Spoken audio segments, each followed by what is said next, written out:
করা আর একটা কাজ করা, 10 বছর বয়স হলে বাচ্চার বিছানা আলাদা করে দেওয়া। অনেক ফ্যামিলিতে দেখা যায় 12-13 বছরের বাচ্চা এখনো মায়ের কাছে ঘুমায়, 12-13 বছরের মেয়ে এখনো বাবার কাছে ঘুমায়। মনে রাখবেন, ইসলাম যেটা বলে এটার মধ্যে যৌক্তিকতা আছে এবং এটার মধ্যে অবশ্যই কল্যাণ আছে। এই জন্য সন্তান যখন বড় হওয়া শুরু হবে, আস্তে আস্তে আগের থেকেই তার বিছানাটা আলাদা করে দেওয়ার চেষ্টা করতে হবে। আর একটা সমাজ, আমাদের সমাজে আর একটা সমস্যা আছে। অনেক সময় অনেক ছোট বাচ্চাকে মসজিদে যদি আনা হয়, মসজিদ কমিটি রাগ হয়ে যায়, গরম হয়ে যায়, ধমক দেয়, আছে না নাই? আরব সহ ইউরোপের দেশগুলোতে মসজিদের মধ্যে বাচ্চাদের জন্য আলাদা কর্নার থাকে। বলে ওই জায়গায় গিয়ে ওরা 2 রাকাত নামাজ পড়ে, আবার দৌড় দিয়ে আইসা খেলাধুলা করে, করুক না। নাবালক মাসুম বাচ্চা, ওই বাচ্চাটা যদি মসজিদকে নিরাপদ জায়গা মনে না করতে পারে, এটা তো ভালো না। আবার একেবারে গেদাটা নিয়ে আসলে হবে না, কমপক্ষে যেটা তার ওজনের কথা বলতে পারে, কথা বললে শুনে, এই ধরনের ছোট বাচ্চা আপনি মসজিদে আনেন। আপনি আস্তে আস্তে বুঝান, আরে ছোট বাচ্চা একটু মসজিদে দৌড়াদৌড়ি করতে পারে, স্বাভাবিক বিষয়। দেখা গেল একটু আওয়াজ করলো, সালাম ফেরানোর পরে সভাপতি কেশিয়ার একেবারে ঘুইরা এমন ভাবে চোখ দুইটারে বড় করে তাকায়, মনে হয় যেনি বাচ্চা আর বাচ্চার বাপ রে খাইয়াই ফেলবে। এই কে নিয়ে আসছে রে বাচ্চা? শান্তি নাই মসজিদে, খুশু নষ্ট হয়। আমি যদি ওনারে বলি, বাংলাদেশে যদি জেহাদ লাগে, জেহাদ শুরু হয়, যুদ্ধ লাইগা যায়, একটা দেশ যা শুরু করছে, লাইগাও তো যেতে পারে, ঠিক কিনা বলেন? যদি লাইগাই যায়, জেহাদের ময়দানে কি নামাজ মাপ নাকি? আগে তো যুদ্ধ ডাল তলোয়ার দিয়া হইতো, এখন তো আর তা দিয়া হবে না।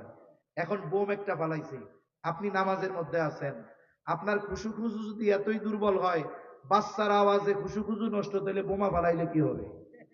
তো ওজু ছুইটা যাইব না। এখন দেখেন, বাচ্চা আসছে, চিৎকার করছে, আপনি বাচ্চাটারে ডাক দেন। আপনার যদি বয়সে নাতির মতো হয়, বলেন যে দাদু, মসজিদ আল্লাহর ঘর, এখানে জোরে কথা হয় না, ঠিক আছে? দেখবেন ও বলবে ঠিক আছে ঠিক আছে। ঠিক কিনা বলেন? বাচ্চাদেরকে এইভাবে শেখাতে হয়, জোর করে শেখানো যাবে না।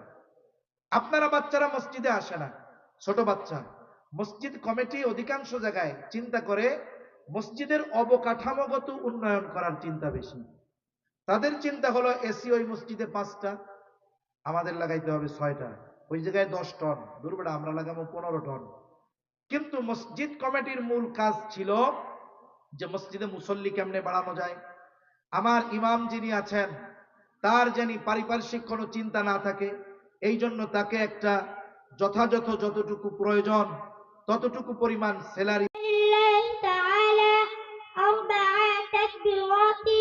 صلاة الجنازة فرض الكفاية الثناء لله تعالى والصلاة على النبي والدعاء لهذا الميت.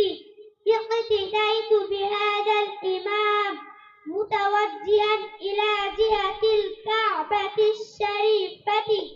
الله أكبر. যারা আরবিতে বলতে পারেন না তারা বাংলাতে এভাবে বলবেন, আমি কিবলামুখী হয়ে 4 তাকবীরের ফরজে কিফায়ার জানাজার নামাজ এই ইমামের পিছনে আদায় করিতেছি। আল্লাহু আকবার। نويت أن أؤدي لله تعالى 4 تكبيرات صلاة الجنازة فرض الكفاية الثناء لله تعالى والصلاة على النبي والدعاء لهذا الميت. أنا إمام لمن حضر ومن يحضر متوجها إلى جهة الكعبة الشريفة. الله أكبر. سبحانك اللهم وبحمدك وتبارك اسمك وتعالى جدك وجل ثناؤك ولا إله غيرك.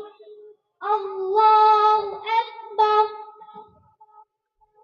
اللهم صل على محمد وعلى آل محمد كما صليت على إبراهيم وعلى آل إبراهيم